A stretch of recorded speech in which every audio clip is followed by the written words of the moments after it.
Dress நீங்கள் நிறைய dress வாங்கியிருக்கீங்க, வாங்கவே கூடாதுன்னு சொல்லி.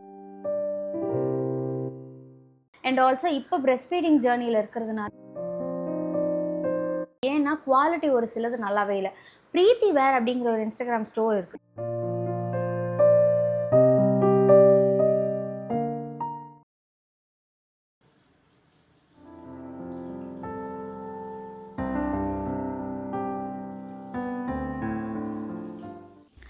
ஹாய் எல்லாருக்கும் வணக்கம், welcome back to my channel. So இன்றைக்கி வந்து ஒரு சண்டே யூஷுவல் ரொட்டீன் தான் நீங்கள் பார்க்க போகிறீங்க. பட் இன்றைக்கி என்னென்னா கொஞ்சம் வெளியே போகிறோம். என்ன அடிக்கடி வெளியே போகிறீங்க அப்படின்ற மாதிரி தான் இருக்குது எனக்கே.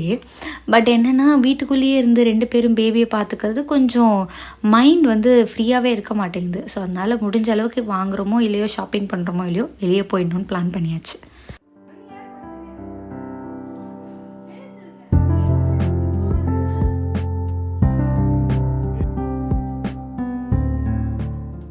அண்ட் இப்போல்லாம் மார்னிங் வந்து காஃபி எடுத்துக்கிறதே இல்லை. எனக்கும் கொஞ்சம் கட் இஷ்யூஸ்லாம் இருக்குது அப்படின்றதுனால ஃபஸ்ட்டு அதை வந்து நான் சரி பண்ணணும்.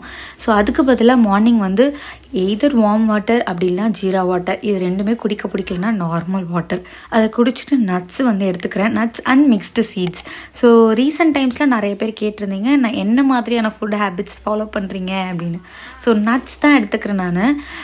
ஊற வச்சு எடுத்துப்பேன், முன்னாடி ஊற வைக்க மறந்துட்டேன் நேற்று, அதனால் வெறுமனே நட்ஸ் எடுத்துக்கிறேன்.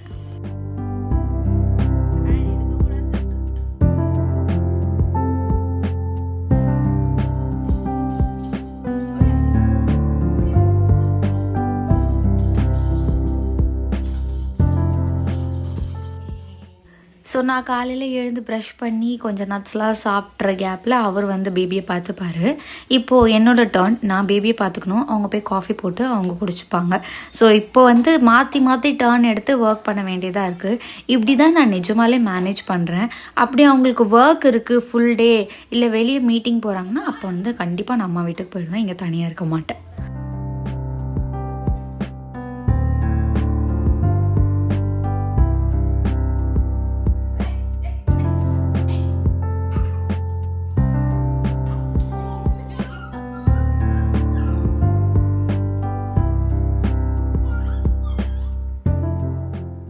எங்களை ரொம்ப நாளாக ஃபாலோ பண்ணிட்டுருக்கீங்கன்னா கண்டிப்பாக உங்களுக்கு தெரிஞ்சிருக்கும் சண்டேனா என்ன பிரேக்ஃபாஸ்ட்னு. இட்லி கறி குழம்பு. பட் இன்றைக்கி ஒரு சேஞ்சுக்கு மீன் குழம்பு பண்ணலான் இருக்கேன். நான் வந்து மீன் குழம்பு பண்ணதே கிடையாது. அம்மா கிட்ட ரெசிபி வாங்கி இப்போ தான் ஃபர்ஸ்ட் டைம் ட்ரை பண்ண போகிறேன். ஸோ அது வந்து உங்களோடையும் ஷேர் பண்ணிக்கணும் அப்படின்னு தோணுச்சு. எனக்கு அம்மா வைக்கிற மீன் குழம்புனா ரொம்ப பிடிக்கும். அண்ட் இன்றைக்கி ஒரு சேஞ்சுக்கு வந்து இட்லியும் மீன் குழம்பும் ட்ரை பண்ணலாம் அப்படின்னு நேற்றே வந்து மாவெல்லாம் அரைச்சிட்டேன். ஸோ மாவு பேட்டர் வந்து எப்படி ப்ரிப்பேர் பண்ணுறதுன்னு கேட்டிருக்கீங்க. அது கண்டிப்பாக நான் நெக்ஸ்ட் விலாகில் வந்து உங்களுக்கு சொல்கிறேன். நெக்ஸ்ட் விலாக் அப்படின்னா அதுக்கு அடுத்த வாட்டி நான் எப்போ மாவு அரைக்கிறேனோ அப்போ கண்டிப்பாக உங்களோட ஷேர் பண்ணிக்கிறேன். பட் இன்றைக்கி மீன் குழம்பு ரெசிபி அம்மாவோடது வந்து நான் உங்களோட ஷேர் பண்ணிக்கிறேன்.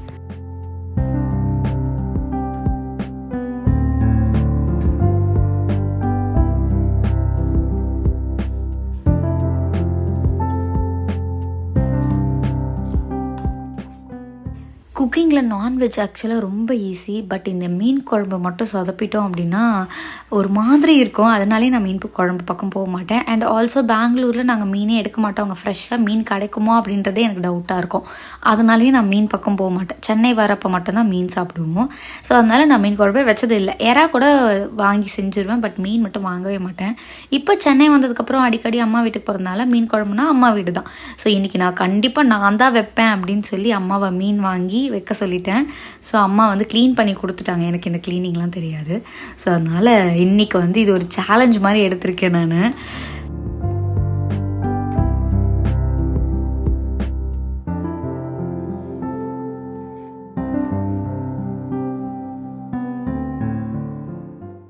ஃபஸ்ட்டு ஒரு மிக்ஸி ஜாரில் ஒரு பேஸ்ட் நம்ம ரெடி பண்ண போகிறோம். அதுக்கு வந்து 7 பல்லு பூண்டு, அப்புறம் 2 தக்காளி, 2 வெங்காயம். ஸோ இது வந்து ஆட் பண்ணிக்கலாம். இது கூடவே பார்த்திங்கன்னா என்னோட காரத்துக்கு ஏற்ற மாதிரி நான் 2 ஸ்பூன் வந்து மிளகு ஆட் பண்ணிக்கிறேன். ஸோ நீங்கள் வந்து உங்களுக்கு ஏற்ற மாதிரி ஆட் பண்ணிக்கலாம். அது கூடவே கொஞ்சமாக கருவேப்பிலை அண்ட் கொஞ்சம் மஞ்சத்தூள் ஆட் பண்ணி இதை வந்து நல்லா மிக்சியில் வந்து கொஞ்சம் வாட்டர் ஆட் பண்ணி அரைச்சி ஒரு பேஸ்ட் மாதிரி எடுத்து ரெடி பண்ணி வச்சுக்கலாம்.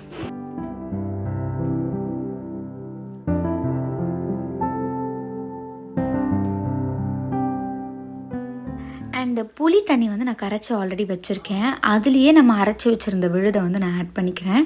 ஸோ ஆட் பண்ணதுக்கப்புறமா அதுலேயே வந்து உப்பும் போட்டு காரமும் போட்டு நல்லா கரைச்சி வச்சுக்கிறேன். ஸோ இதுதான் வந்து ஃபர்ஸ்ட் ப்ராசஸ். இதுதான் வந்து டேஸ்ட்டும் நமக்கு கொடுக்கும். இப்படி வந்து செய்கிறதுனால தான் எங்கள் அம்மா வைக்கிற மீன் குழம்பு எனக்கு பிடிக்குதா என்னன்னு தெரியல. உங்கள் வீட்டில் எப்படி செய்வீங்க அப்படின்றதையும் கமெண்ட்டில் சொல்லுங்கள்.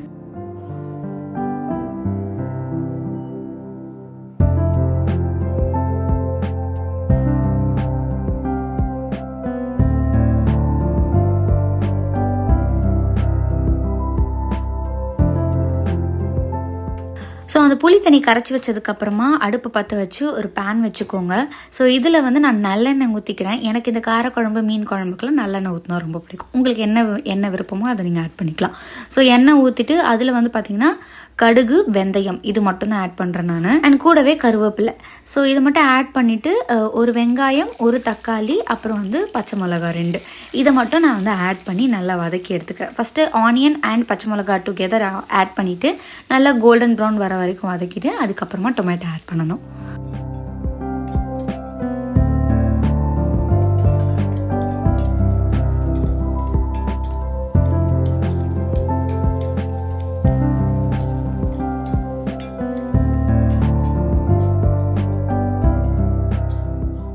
ஸோ அது வதங்கினதுக்கு அப்புறமா நம்ம கரைச்சி வச்சுருக்க புளி தண்ணியை இதில் வந்து ஆட் பண்ணிடணும். இவ்வளோ தான் சிம்பிள் மீன் குழம்பு. இது தெரியாமல் நான் இவ்வளோ நாள் வந்து வெயிட் பண்ணிகிட்டு இருந்தேன். ஸோ இது நல்லா ஆட் பண்ணி கலரி விட்டுட்டு கொஞ்சம் டேஸ்ட் பார்த்துக்கோங்க, உங்களுக்கு உப்பு காரம்லாம் கரெக்டாக இருக்கான்னு. இந்த ஸ்டேஜ்லேயே பார்த்துட்டிங்கன்னா கொதிச்சதுக்கப்புறம் ஆட் பண்ண தேவையில்லை. கொதிச்சதுக்கப்புறம் ஆட் பண்ணால் நல்லா இருக்காது. ஸோ அதனால் இந்த ஸ்டேஜ்லேயே ஆட் பண்ணிவிட்டு நல்லா கொதி வர விடுங்க. ரொம்ப நேரம் கொதிக்கணும், கொஞ்சம் நல்லா திக்காக வர வரைக்கும். புளி வாசனை, மிளகாத்தூள் வாசனை எல்லாமே போகணும். ஸோ அந்தளவுக்கு நல்லா கொதித்து அப்படியே எண்ணெயெல்லாம் பிரிஞ்சு வரணும். ஸோ இந்த ஸ்டேஜுக்கு வந்ததுக்கு அப்புறமா வாஷ் பண்ணி வச்சுருக்க ஃபிஷ் வந்து ஆட் பண்ணிக்கணும். ஸோ ஃபிஷ் வந்து நாங்கள் ஃபிஷ் ஃப்ரைக்கு நல்ல பீஸெல்லாம் எடுத்து வச்சுட்டு இந்த மண்டை, வால் அதெல்லாம் மட்டும் இதில் வந்து ஆட் பண்ணிவிடுவோம். ஆட் பண்ணி ஒரு 5 மினிட்ஸ் இருந்தால் போதும். ஃபிஷ் வந்து சீக்கிரமாக குக் ஆகிடும். ஒரு மூடி போட்டு ஒரு 5 மினிட்ஸ் வேக வச்சிங்கன்னா மீன் குழம்பு ரெடி. கடைசியாக கொத்தமல்லி இலை தூவி நீங்கள் வந்து எடுத்துடலாம். இவ்வளோ தான் மீன் குழம்பு. எனக்கு வந்து பார்த்த உடனே அப்படியே டெம்ட் ஆகிடுச்சு. ஸோ சமைச்ச உடனே கடகடன்னு சாப்பிட ஆரம்பித்தாச்சு. அண்ட் நான் வந்து சாப்பிடும் போது என் ஹஸ்பண்ட் வந்து பையனை பார்த்துப்பாரு. ஸோ அதனால் நான் கிச்சன்லேயே உட்காந்து அவசர அவசரமாக சாப்பிட ஆரம்பிச்சிட்டேன்.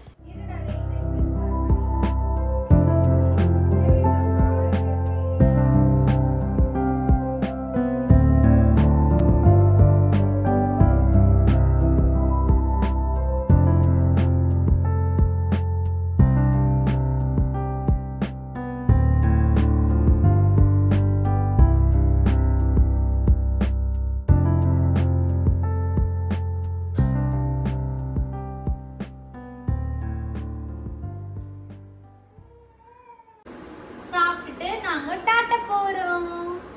எங்கே போகிறோம்? டாட்டா போகிறோம் சாப்பிட்டுட்டு. இங்கே பாரு.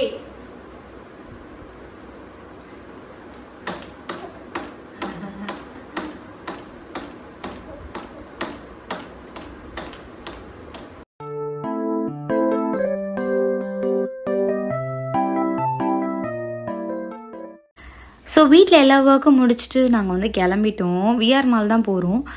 இப்போல்லாம் மால் அப்படின்னாலே வந்து விஆர் மால் தான் எனக்கு தோணுது. ஃபோரம் மால் ஒரு மாலாகவே தெரிய மாட்டேங்குது. அண்ட் ஃபீனிக்ஸ் நான் வந்து ரொம்ப ரேராக தான் போவேன். அது வந்து அதையும் நான் வந்து கன்சிடர் பண்ண மாட்டேன். ஸோ நான் போனப்போ இங்கே வந்து ஸ்டால் போட்டிருந்தாங்க. எப்போவுமே இந்த ஸ்டால்லாம் வந்துச்சுன்னா நான் கண்டுக்க கூட மாட்டேன். நான் பாட்டுக்கு போயிடுவேன். போயிட்டு எங்கேயாவது உட்காந்து பேசிட்டு ஏதாவது சாப்பிட்ணுன்னா சாப்பிட்டுட்டு அப்படியே ரிட்டர்ன் வந்துடுவோம். பட் இந்த வாட்டி இந்த மாலில் ஏதாவது இருக்கா, இந்த ஸ்டாலில் ஏதாவது இருக்கான்னு பார்க்கணுன்னு தோணுச்சு. போய் குட்டி குட்டியாக கொஞ்சம் பர்ச்சேஸ் பண்ணேன். அது என்னெல்லாம் வாங்கினேன் அப்படின்றது எண்ட் ஆஃப் த வீடியோவில் நான் காமிக்கிறேன்.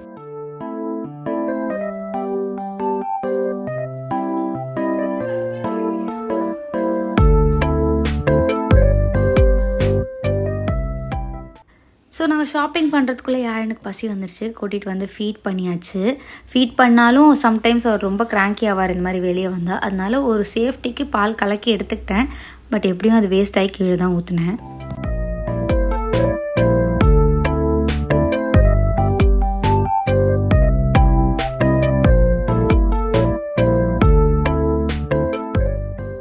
அண்ட் விஆர் மாலில் வந்து ரைட்டர்ஸ் கெஃபே எங்களுக்கு ரொம்ப பிடிக்கும். ஸோ அந்த ரைட்டர்ஸ் கெஃபேக்கு தான் சாப்பிட வந்திருந்தோம்.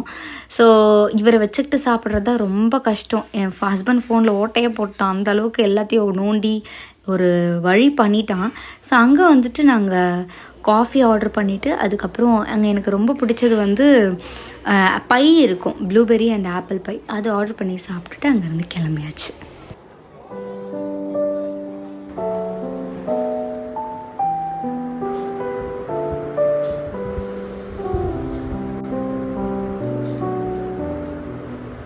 ஸோ வீட்டுக்கு ஈவினிங் வந்ததுக்கப்புறமா எனக்கு ரொம்ப இப்போல்லாம் வந்து ஸ்கின் டக்குன்னு வந்து இந்த பொல்யூஷனில் வந்து க்ளாக் ஆகுது.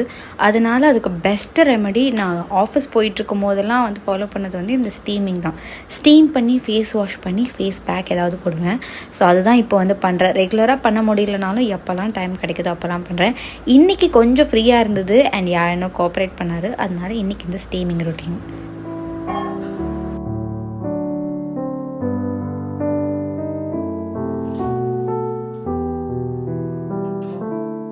ஸ்டீம் பண்ணிவிட்டு ஃபேஸ் வாஷ் இல்லைனா ஸ்க்ரப் பண்ணிவிட்டு ஃபேவரட் ஃபேஸ் பேக் எனக்கு அப்படின்னா வந்து இந்த கடலை மாவு தான். இது கூட வந்து கொஞ்சமாக கஸ்தூரி மஞ்சள் அப்புறம் வந்து ஆரஞ்சு பீல் பவுடரும் ஆட் பண்ணிக்கலாம். ஸோ எனக்கு இப்போ வந்து கடலை மாவு தான் இருக்குது அப்படின்றதுனால ஆட் பண்ணிவிட்டு தயிர் நான் ஆட் பண்ணுவேன். பட் இப்போ கொஞ்சம் ஸ்கின் வந்து ரொம்ப ஆயிலியாக இல்லை அப்படிங்கிறதுனால பச்சை பால் வந்து எடுத்துக்கிறேன். ஸோ காய்ச்சாத பால் அதை ஆட் பண்ணி நல்லா மிக்ஸ் பண்ணி ஃபேஸ் பேக்காக போட்டுக்கிறேன். உங்களுக்கு ஆயிலி ஸ்கின் இருக்குன்னா நீங்கள் தயிர் ஆட் பண்ணிக்கோங்க. அப்ளை பண்ணிவிட்டு ஒரு 10 to 15 மினிட்ஸ் வச்சுட்டு நீங்கள் வாஷ் பண்ணி எடுத்துடலாம். இல்லைனா ரொம்ப ட்ரை ஆகிடுச்சுன்னா ஸ்கின் ரொம்ப சென்சிட்டிவாக இருந்தால் அது வந்து ரொம்ப ரெட்னஸ் கொடுக்கும். அதனால ஒரு 10 to 15 மினிட்ஸ் மட்டும் வச்சுட்டு நீங்கள் வந்து வாஷ் பண்ணிடலாம்.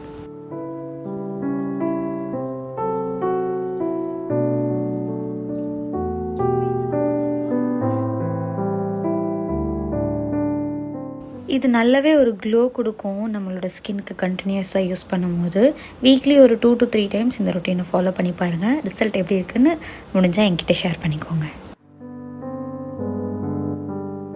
ஹாய், ஸோ இன்றைக்கி நான் என்னெல்லாம் வாங்கினேன் அப்படின்றதை காமிச்சிட்டு, ரீசெண்ட் டைம்ஸில் கமெண்ட்ஸ் நிறைய வருது. நீங்கள் ட்ரெஸ்ஸே வாங்க மாட்டேன்னு சொன்னீங்க இந்த இயர், அது ஒரு கோலாக இருக்குது, ஆனால் நீங்கள் நிறைய ட்ரெஸ் வாங்குறீங்க அப்படின்ற மாதிரி சிமிலராக அந்த மாதிரி கமெண்ட் வந்துருந்துச்சு. அதுக்கு ஆன்சர் பண்ணணும் அப்படின்னு தான் நான் வந்திருக்கேனே. சம்மர் வந்தாலே இதான் பிரச்சனை, வீடியோ எடுக்க முடியாது, ரொம்ப வேர்க்குது. அண்ட் எனக்கு தான் எனக்கு இங்கே தான் ஆங்கிள் கரெக்டாக இருக்குது, அதனால தான் இங்கே உட்காந்தேன். சரி, ஓகே, இன்றைக்கி நான் வந்து என்னெல்லாம் வாங்கினேன்றதை ஃபஸ்ட்டு காமிச்சிடுறேன். ஃபஸ்ட்டு எனக்கு இந்த கிளிப்ஸு எப்படி தொலையுதுன்னே தெரியாது, அதனால் செட் ஆஃப் 3 கிளிப்ஸ். இந்த கிளிப் ஒன்று வாங்கியிருந்தேன். இது வந்து என் தங்கச்சிலாம் நல்லா யூஸ் பண்ணுவாள், பட் எனக்கு அந்தளவுக்கு இந்த கிளிப் பிடிக்காது. பட் ஸ்டில் ட்ரை பண்ணலாம் அப்படின்னு இதை வாங்கியிருந்தேன். அண்ட் இந்த 2 கிளிப்ஸ் வாங்கியிருந்தேன். சும்மா நார்மல் தான், உங்களுக்கு காமிச்சிடுறேன். ஏன்னா நான் பெருசாக அது உள்ளெல்லாம் வீடியோ எடுக்க முடியல, செம்ம கூட்டமாக இருந்தது, அதனால தான் இப்போ காமிக்கிறேன். அண்ட் எனக்கு வந்து இந்த டிஃப்ரெண்ட்டான இயரிங்ஸ்லாம் கொஞ்சம் பிடிக்குமா, ஸோ அந்த இதெல்லாம் வீடியோக்கு போட்டு அழகாக இருக்கும்னு சொல்லிட்டு இந்த ஹூப்ஸ் வந்து வாங்கியிருந்தேன். இது ரொம்ப டிஃப்ரெண்ட்டாக இருந்தது. அண்ட் இது கூட பார்த்திங்கன்னா இன்னொரு இயரிங், இதை நான் பிரித்து கூட பார்க்கல இன்னும். இது பாருங்கள், செம்ம ப்ரிட்டியாக இருந்தது. ஸோ இது வந்து வாங்கியிருந்தேன். ஆனால் இது எல்லாமே கொஞ்சம் காஸ்ட்லியாக தான் இருக்குது, பட் ரொம்ப அழகாக இருந்தது. மேபி நம்ம கொஞ்சம் ஸ்டைலிங் வீடியோஸ்லாம் பண்ணும்போது போட்டால் நல்லாயிருக்கும் அப்படின்னு தோணுச்சு. Okay, coming to the dress. நீங்கள் நிறைய ட்ரெஸ் வாங்கியிருக்கீங்க, வாங்கவே கூடாதுன்னு சொன்னீங்க, ஆனால் இவ்வளோ வாங்கியிருக்கீங்க அப்படிலாம் சொல்கிறீங்க. வீடியோவில் நான் தெளிவாக மென்ஷன் பண்ணது என்னென்னா, இப்போ ஒரு ட்ரெஸ்ஸை பார்த்தோன்னே பிடிச்சிருக்கு அப்படின்றதுக்காக நான் வாங்கக்கூடாது அப்படின்றது தான் நான் மென்ஷன் பண்ணியிருந்தேன். பட் எனக்கு எல்லாமே தேவையாக இருந்தது, அதனால தான் நான் வந்து வாங்கியிருந்தேன். வீடியோவில் மென்ஷன் பண்ணது ஏன்னா சம்டைம்ஸ் நமக்கு தோணும் இல்லையா, இந்த விண்டோ ஷாப்பிங்லாம் நான் நிறைய பண்ணுவேன், பார்த்துக்கிட்டே இருப்பேன், திடீர்னு வந்து எதையாவது டக்குன்னு போட்டு விட்டுருவேன். ஸோ அந்த மாதிரி எதுவுமே நான் இந்த வாட்டி போடவே இல்லை. ரொம்ப நாளாக வெயிட் பண்ணி வாங்கலாமா வேணாமான்னு யோசித்து தான் போட்டேன். அண்ட் ஆல்சோ இப்போ பிரெஸ்ட் ஃபீடிங் ஜேர்னியில் இருக்கிறதுனால என்னோடய பழைய பிரெஸ்ட் ஃபீடிங் ட்ரெஸ்ஸஸ் நீங்கள் நிறைய கேட்டுகிட்டே இருப்பீங்க, இந்த பிரெஸ்ட் ஃபீடிங் ட்ரெஸ் எங்கே வாங்கினீங்க, அது எங்கே வாங்கினீங்க. நான் அதுக்குலாம் ஒரு சிலதுக்கு ரிப்ளை பண்ணியிருக்க மாட்டேன். அது ஏன்னா குவாலிட்டி ஒரு சிலது நல்லாவே இல்லை. ப்ரீத்தி வேர் அப்படிங்கிற ஒரு இன்ஸ்டாகிராம் ஸ்டோர் இருக்குது. ஸோ அங்கே வந்து நான் வெப்சைட்டில் ஆர்டர் போட்டிருந்தேன். அந்த ப்ளூ கலரில் ரெட் கலர் ஹார்ட் போட்டிருக்க ட்ரெஸ், அது நிறைய பேர் கேட்டிருந்தீங்க. பட் அது வந்து நல்லா இருக்குது, பட் இந்த சம்மருக்கு அது ஆப்டாக இருக்காது. அண்ட் குவாலிட்டி வந்து பார்த்திங்கன்னா இந்த எப்படி சொல்கிறது, இந்த சாரீ மெட்டீரியல் இருக்கும் தெரியுமா, பூனம் சாரீ ஒரு இந்த ஜார்ஜட் சாரீ, அந்த மாதிரி சிமிலர் மெட்டீரியல் இருக்குது. வீட்டில் போட்டுக்க ஓகே, பட் வந்து எனக்கு அந்த அளவுக்கு பிடிக்கல அது. அண்ட் ஆல்சோ டக்குன்னு தையல் விட்டுருச்சு. காட்டனாக இருந்தால் கொஞ்சம் நாள் வந்து உழைக்கும், பட் அந்த மெட்டீரியல் இருந்தால அது வந்து டக்குன்னு தையல் விட்டுருச்சு. அதனால தான் நான் யாருக்குமே ரிப்ளை பண்ணலை. அண்ட் ஆல்சோ அதை என்னால் வெளியில் போட்டுட்டு போக முடியாது. இப்போ டக்குன்னு நிறைய ஹாஸ்பிட்டல் விசிட் போகணும், ஹாஸ்பிட்டல் விசிட்டுக்கே என்னால் ஒரு ஃபீடிங் ட்ரெஸ் வந்து போட முடியல, அப்படி இருந்துச்சு. அதனால தான் ஒரு சில ஃபீடிங் ட்ரெஸ்ஸஸ் வாங்கியிருந்தேன். அண்ட் ஒரு சில ட்ரெஸ்ஸஸ் வந்து என் ஹஸ்பண்ட் வந்து வாங்கி கொடுத்துருந்தாரு. அது எனக்கு தெரியாது, நானும் அதை ஆர்டர் போடலை. ஸோ இந்த சினாரியோவில் தான் நான் ட்ரெஸ் பர்ச்சேஸ் பண்ணேனே தவிர எனக்கு பிடிச்சிருக்கு அப்படின்றதுக்காக வாங்கவே இல்லை. ஸோ அது எல்லாத்தையுமே நான் இப்போ காமிச்சிடுறேன், ரீசெண்டாக நான் என்னென்ன வாங்கினேன் இந்த இயர் அப்படின்னு. ஸோ அதில் ஃபஸ்ட்டு வந்து பார்த்திங்கன்னா இந்த ரெட் கலர் ரேப் ட்ரெஸ். இது நிறைய இடத்துல நீங்கள் பார்த்துருப்பீங்க, நான் போட்டு விலாக்ஸ், என்னோடய பர்த்டே விலாகில் போட்டிருந்தேன். அதுக்கப்புறம் வந்துட்டு நேற்று ஒரு ரீல் போட்டிருந்தேன், அது கூட அதில் கூட நீங்கள் வந்து பார்த்துருந்துருப்பீங்க ரேப் ட்ரெஸ். இது வந்து ஃபீடிங் ட்ரெஸ் கிடையாது, பட் என் ஹஸ்பண்ட் வந்து பர்த்டேக்காக எனக்கு 2 ட்ரெஸ் வாங்கி தரேன்னு சொன்னாங்க. வேணான்னு சொல்லியும் சரி, இது எப்படி நிஜமாலே மடிக்கவே என்னால் தெரியல, அப்படியே வச்சுருக்கேன் நான். ஸோ இது வந்து மச் லவ் அப்படிங்கிற இன்ஸ்டாகிராம் ஸ்டோர்லேருந்து வாங்கியிருந்தது. ரொம்ப பெருசாக இருக்குது. ஸோ இதை ப்ராப்பராக மடித்து வைக்கணும். ஸோ இதோட ஃபோட்டோ வேணால் நான் அட்டாச் பண்ணுறேன். ஸோ இது வந்து பர்த்டேக்கு வாங்கினது, இது ஃபீடிங் ட்ரெஸ் கிடையாது. அதே மாதிரி என் ஹஸ்பண்ட் வந்து இது எனக்கே தெரியாது எப்போ ஆர்டர் போட்டாங்க என்ன ஏதுன்னு. இதுவும் வந்து இப்போ போட்டிருந்தேன் இல்லையா, இந்த ட்ரெஸ் தான். இதுவும் வந்து ஃபீடிங் ட்ரெஸ். இது வந்து ஃபீடிங் ட்ரெஸ் ஆக்சுவலாக. இது ரொம்ப சூப்பராக இருந்தது. இந்த கொஞ்சம் காஸ்ட்லியும் கூட. ஸோ எனக்கு ஃபீடிங் ட்ரெஸ் பெருசாக இப்போது வெளியே போட்டு போகிறதுக்கு இல்லை அப்படிங்கிறதுனால கொஞ்சம் நல்ல ட்ரெஸ்ஸாக வாங்கணும்னு சொல்லிட்டு இது வாங்கியிருந்தேன். அண்ட் இது ஆஃப்டர் ப்ரெஸ்ட் ஃபீடிங் கூட போட்டுக்கலாம், அவ்வளோ நல்லா இருக்குது குவாலிட்டி. உள்ள லைனிங், ஃபுல் லைனிங்கோடு வருது, 2 சைடும் ஜிப் வச்சு ரொம்ப அழகாக இருக்குது. ஸோ இது வந்து செம்ம குவாலிட்டியாக இருந்தது. அண்ட் கலர் காம்பினேஷன் எனக்கு ரொம்ப பிடிச்சிருந்தது. இது வந்து ரொம்ப ஸ்லீவ்ஸுமே எனக்கு இப்போல்லாம் என்னமோ ஷார்ட் ஸ்லீவ்ஸ் பிடிக்குது. ஸ்லீவ்ஸ் ஆகட்டும், நெக் பேட்டர்ன் ஆகட்டும், எல்லாமே ரொம்ப நல்லா இருந்துச்சு. இது from the brand Morena label. நீங்கள் வந்து செக் பண்ணலாம். பட் இவங்களோட பேஜ் எல்லாமே டிஃப்ரெண்ட்டாக யூனிக்காக இருக்கும், பட் கொஞ்சம் ப்ரைஸியாக தான் இருக்கும். ஸோ இதுதான் வந்து அடுத்த ட்ரெஸ். அண்ட் அடுத்து நானாக வாங்கின 2 ட்ரெஸ் அதுலேயுமே ஒன்று தான் வந்து நான் இப்போ வாங்கினேன் இந்த வருஷம். இன்னொன்று வந்து போன வருஷமே வாங்கினது, நீங்கள் லாஸ்ட் விலாக்லேயே பார்த்துருப்பீங்க. ஸோ அது வந்து கவுண்ட் ஆகாது நான் இந்த வருஷம் பர்ச்சேஸ் பண்ணதில். இது வந்து ரீசெண்டாக வாங்கினது. இது கலர் ரொம்ப நல்லா இருந்தது. அண்ட் ஃபீடிங் ட்ரெஸ், பார்த்தா ஃபீடிங் ட்ரெஸ் மாதிரியே தெரியாது, churidar set. So feeding dress போட்டு கொஞ்சம் இதுவாகிடுச்சு. ஸோ இனிமேல் வாங்குறது சுடிதார் செட்டாக வாங்கலாம் அப்படின்னு சொல்லிட்டு தான் இது வாங்கியிருந்தேன். இதில் எதுவுமே கொலாபரேஷன் கிடையாது. இது வந்து பார்த்தீங்கன்னா எஸ்விகா கார்மெண்ட்ஸ் அப்படிங்கிற ஒரு இன்ஸ்டாகிராம் பேஜ். எல்லா இன்ஸ்டாகிராம் ஐடியும் நான் ஸ்க்ரீனில் மென்ஷன் பண்ணுறேன். ஸோ அங்கேருந்து வாங்கினது ரொம்ப குவாலிட்டியாக இருந்துச்சு. காட்டன் மெட்டீரியல், சாஃப்டாக இருக்கும். இந்த சம்மருக்கு ரொம்ப ப்ரீத்தபிளாக நல்லாயிருக்கும். இது வந்து டாப் அண்ட் பேண்ட் மட்டும் வாங்கியிருந்தேன். துப்பட்டா கூட வாங்கிக்கலாம், பட் நான் வந்து துப்பட்டா ஸ்கிப் பண்ணிட்டேன். இல்லை உங்களுக்கு டாப் மட்டும் வேணும்னா டாப் மட்டும் கூட வாங்கிக்கலாம். இது வந்து 1000 ருபீஸ் டாப் மட்டும் நினைக்கிறேன். பேண்ட்டோடு சேர்த்து 1700 எனக்கு வந்துச்சு. ஸோ இதுதான் வந்து அடுத்த பர்ச்சேஸ். இன்னொரு ட்ரெஸ் வந்து இந்த ட்ரெஸ்ஸு, இது வந்து ஆக்சுவலாக இப்போ எங்கே கிடக்குனே தெரியல. அம்மா வீட்டில் இருக்கா, எங்கள் வீட்டில் இங்கேருந்து வாஷிங்கில் போட்டிருக்கேனா என்னன்னு தெரில. இது வந்து பார்த்திங்கன்னா நான் last year November or December கிட்ட வந்து ஒரு vlog ஷேர் பண்ணியிருந்தேன். அதில் வந்து போட்டிருந்தேன். ரீசெண்டாக கூட வீடியோஸில் நீங்கள் பார்த்துருந்துருப்பீங்க. ஸோ அந்த ட்ரெஸ் இதுவுமே ஃப்ரம் எஸ்விகா அந்த பிராண்ட்லேருந்து தான் வாங்கியிருந்தேன். ஸோ இதுதான் நான் பண்ண பர்ச்சேஸ். பட் நீங்கள் வந்து என்னமோ நினச்சிக்கிறீங்க, மேபி அந்த ரெட் கலர் ட்ரெஸ் வந்து கொலாபரேஷனில் வந்தது. பட் அது வந்து எனக்கு அந்தளவுக்கு ஃபிட்டிங் வைஸ் பிடிக்கல. அதனால தான் இந்த வீடியோவில் நான் ஷேர் பண்ணலை. So that's it. இவ்வளோ தான் நான் வாங்கினது. அண்ட் ஒன் மோர் பர்ச்சேஸ் வந்து ஒரு டிஷர்ட் வாங்கினேன். கொஞ்சம் எனக்கு வந்து மாடர்னாக ட்ரெஸ் பண்ண முடியாமல் ஒரு மாதிரி ஃபீல் ஆகிடுச்சு. ஸோ அதனால் ஒரு டிஷர்ட் மட்டும் வாங்கியிருந்தேன். இது வந்து ஃப்ரம் சோல் ஸ்டோர் பற்றி நான் நிறைய ஆல்ரெடி சொல்லியிருக்கேன். இதில் வந்து நியூ லான்ச்சஸ் விட்டுருந்தாங்க நிறைய. அதில் வந்து இந்த சாண்டில் கலர் டிஷர்ட் வாங்கியிருந்தேன். இது செம்ம ப்ரிட்டியாக இருந்தது. டிஃப்ரெண்ட்டான ஒரு ஸ்லிட் பேட்டர்னில் டிஷர்ட்டில் சைடில் வந்து ஸ்லிட் வரும். இது ரொம்ப நல்லா இருந்துச்சு. பட் 2 பக்கமும் ஸ்லிட்டுனா ஒரு பக்கம் வந்து இந்த மாதிரி நாட் வருது. ரொம்ப ப்ரிட்டியாக அழகாக இருந்தது. ஸோ எஸ், இது மட்டும்தான் இப்போ நான் ஆசைப்பட்டு வாங்கினது. மற்ற எதுவுமே வந்து தேவைக்காக வாங்கினது தான், ஆசைப்பட்டு வாங்கலை. ஸோ எஸ், இதெல்லாம் தான் உங்களோட ஷேர் பண்ணணும் அப்படின்னு நினச்சேன். டக்குன்னு வந்து தப்பாக எடுத்துக்காதீங்க, இந்த மாதிரி கோல் செட் பண்ணிட்டு இவங்க இப்படி பண்ணுறாங்களே அப்படின்னு. பட் என்னோடய நீட் என்னவோ அதுக்கேற்ற மாதிரி தான் நான் வந்து பர்ச்சேஸ் பண்ணேன். அதை வந்து நான் தெளிவாக சொல்லிடணும் அப்படின்னு நினச்சேன். அதுக்காகவே உட்காந்து இதை வந்து நான் இப்போ வந்து ஷூட் பண்ணுறேன். So yes, that's all about this video. Next vlogல உங்களை மீட் பண்ணுறேன். பாய்.